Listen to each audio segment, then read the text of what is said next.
La lucha más digna que puede librar un pueblo es por su educación.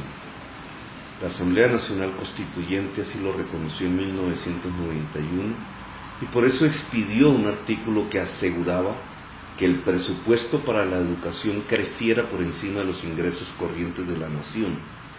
Es decir, que creciera más que lo que crecen los impuestos. Como los ingresos corrientes crecen por encima no solo de la inflación, sino también de la economía misma, cada año se aseguraba que cada vez un porcentaje mayor del presupuesto financiaría la educación pública en Colombia. Con motivo de la crisis de la banca privada en el gobierno de Pastrana, este hizo una reforma constitucional en el Congreso y recortó recursos a la educación de manera transitoria para financiar la crisis económica de ese momento, girando créditos subsidiados a los banqueros privados con recursos públicos. Luego Uribe transformó esa reforma transitoria en permanente y se llevó los recursos que eran para la educación, ya no para salvar banqueros privados, sino para hacer la guerra que llamó seguridad democrática. Decenas de miles de jóvenes quedaron tendidos en los campos de batalla. Desde entonces, el deterioro de la educación en Colombia, una de las peores del mundo, se profundiza. La oligarquía, Pastrana, Uribe, Santos y Vargas Lleras, usaron los recursos de la educación para financiar la crisis de sus bancos y su guerra. Aunque sectores específicos del magisterio, el estudiantado y algunos padres de familia salieron a las calles a defender los recursos de la educación, lo cierto es que hemos tenido una sociedad que ha aplaudido mayoritariamente que sus recursos para su propia educación los gasten en salvar banqueros y comprar armas, en vez de la educación, la desigualdad máxima y la muerte. Hemos tenido una sociedad que en su mayoría creyó que la seguridad mejoraría si en vez de abrir universidades y pagar más maestros, debía comprarse más balas y tanques y aviones de combate. Balas y no libros parece ser la consigna de una sociedad que renuncia al saber humano y se entrega a la bestialidad de la violencia. Cuando llegamos a gobernar la capital de Colombia, quisimos dar un mensaje completamente diferente. Duplicamos el presupuesto de la educación, que fue la prioridad del gasto. Cuadruplicamos el de la cultura y triplicamos el esfuerzo financiero para atender a la primera infancia.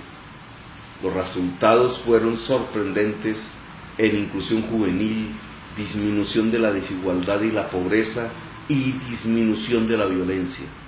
La construcción de una democracia viva y multicolor se tocaba con las manos.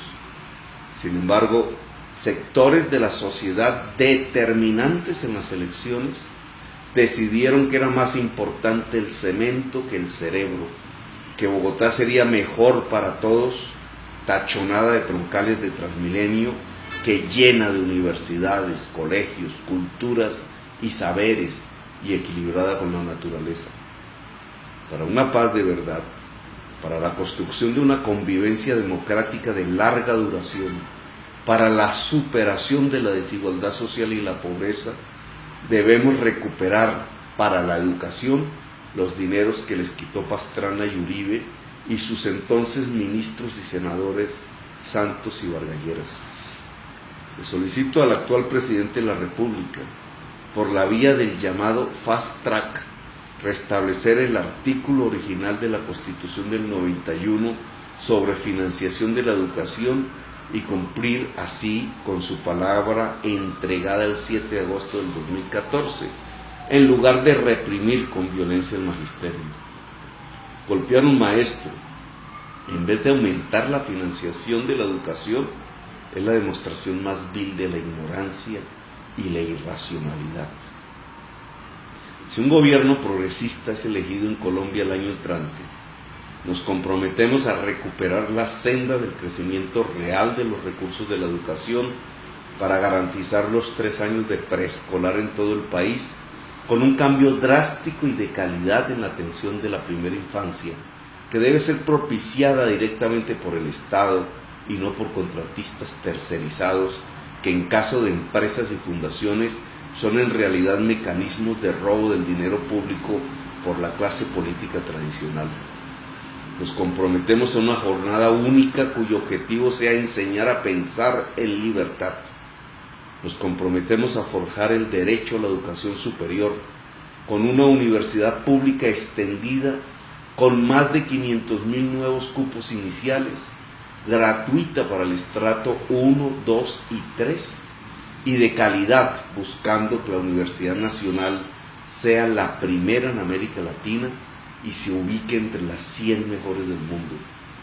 Una universidad que sea capaz de investigar y que, ligada a la producción y las culturas nacionales, genere la creación del pensamiento en todos los órdenes de la ciencia. Necesitamos la fuerza del saber a nuestro lado. El objetivo de una democracia consiste en lograr que el lugar protagónico en una sociedad sea el saber y el o la maestra, y no el traqueto y el corrupto como actualmente nos sucede. La sociedad progresista es la sociedad del saber múltiple.